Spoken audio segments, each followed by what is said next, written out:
Dengue হলে কোন সাইনগুলোকে বিপজ্জনক হিসেবে ধরা হয়? রক্তক্ষরণ ১ নম্বর, যদি কোনো বাইরের থেকে রক্তক্ষরণ হয়, ভিতরেও অনেক সময় হয়, সেটা একটু দেরিতে ধরা পড়ে। কিন্তু যদি রোগীকে জিজ্ঞেস করতে হবে যে প্রস্রাবের রং কেমন বা মুখ দিয়ে কোনখান দিয়ে রক্তক্ষরণ হচ্ছে, রক্ত যদি ক্ষরণ হতে থাকে তাহলে।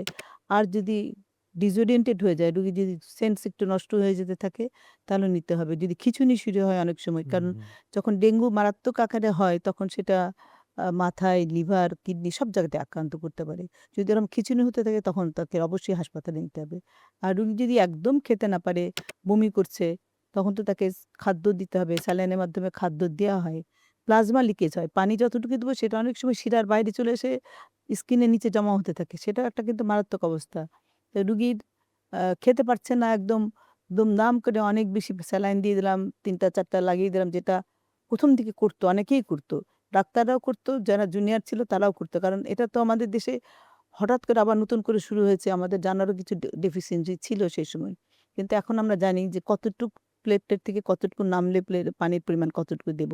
সেই হিসাব করে ক্যালকুলেট করে দিতে। কারণ এটা একটা শাঁখের করাতের মতো যাওয়া। যদি বেশি হয় তাহলেও ক্ষতি, যদি পানি কম দেওয়া হয় তাহলেও ক্ষতি। কাজেই পানিটা নিয়ন্ত্রণ, তরলীকরণটা ঠিক রাখতে হবে। আর রুগীকে খাওয়া-দাওয়া করতে পারছে না, কন্টিনিউয়াস বমি করছে, নিউট্রিশন তো দিতেই হবে।